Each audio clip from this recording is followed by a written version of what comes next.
They say an apple a day keeps the doctor away, and indeed that's true. It's loaded with nutrients and fiber. But how does that apple go from tree to table? We're here at Waters Orchard to find out.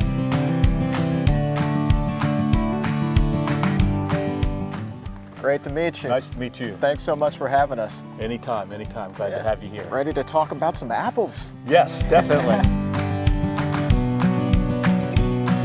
So when do you start to see the trees bear fruit? What part of the year? Well, it's in the spring. Yeah. It's really beautiful around here in the early spring with Yeah. all the blossoms and the smells in the air. And Yeah. it seems like each individual apple tree has a different scent. These trees will start producing apples the second year, and we may get 6 apples off of it. The next year after that, we'll get maybe 12.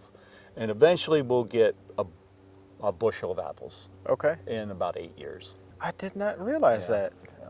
So the tree is just like, it goes through this maturation process where basically it has to become more and more fertile, and it can only Mature. do that. Yeah. Okay. Maturity and Okay. fertile. Yeah, same Okay. difference. I know a number of our listeners wrote in. I asked one time, what was your favorite variety of apple? We got more than a handful of wine sap enthusiasts. Yeah, they were Okay. connoisseurs. They were very serious.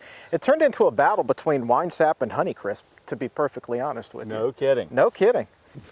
This is a really nice apple. This came out of Rutgers breeding program, and it's in its heritage. It's orange, Coxarn Pippin, which is an old apple. It's been voted the most flavorful apple for years, and it's like a Honeycrisp. It's very hard to grow.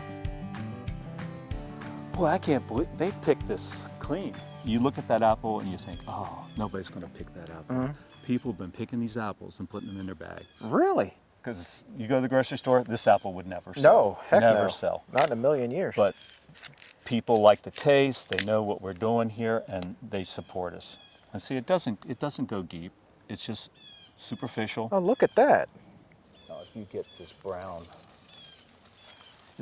rot, Where it's that a little bit softer flesh. you do not want that one. Rotten to the core, that apple. Rotten to the core. Are you a nutrition guy? Because that's one of the things that you offered to talk about, and that's our wheelhouse on this podcast, my friend. A riper apple is going to carry more, nutrition than one that's not ripe. So you pick all of these and you just truck them back down to the cidery, and you do everything right here on location? I'll have to show you something that we have. Ooh, It makes life a whole lot easier for us. I do like toys. It's definitely worth it. Worth every penny. Yeah, we can pick up so many apples quick, get them to the press, and get them pressed like right away. Wow. Now, you couldn't pick apples up like this to use for fresh cider, Right. because they're coming off the ground. But since we're going to be fermenting, it's fine. Some apples fare better than others Right. by doing this. You guys just manually sort out the ones that have rot on them? Yes. Okay. Yeah, we'll go into this bin, and then we have, you'll see it down here. It's a bin dumper. It picks it up, rolls over, and puts it on an inspection table. One of these bins will hold 20 bushels. I believe it. They come to the bin dumper, they get into here, and this goes up and over and pours them onto the inspection table. And then from the inspection table, people will be here, they'll take anything that's rotten, sticks, or anything, goes out and goes to another bin. Then it goes into, they come into here, it washes and brushes everything, so it's nice and clean, and then they go inside to be ground. The apples are clean, they go into the elevator, come up the elevator, then they come down, they drop into here, and this is our grinder. This is all encased with a piece of stainless steel.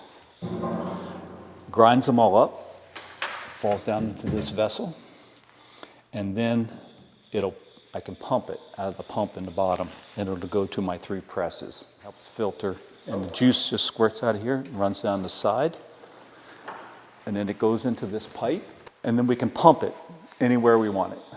We'll get about 50 to 65 gallons per press. So once it starts to ferment, we bring it in here, and this one's still bubbling.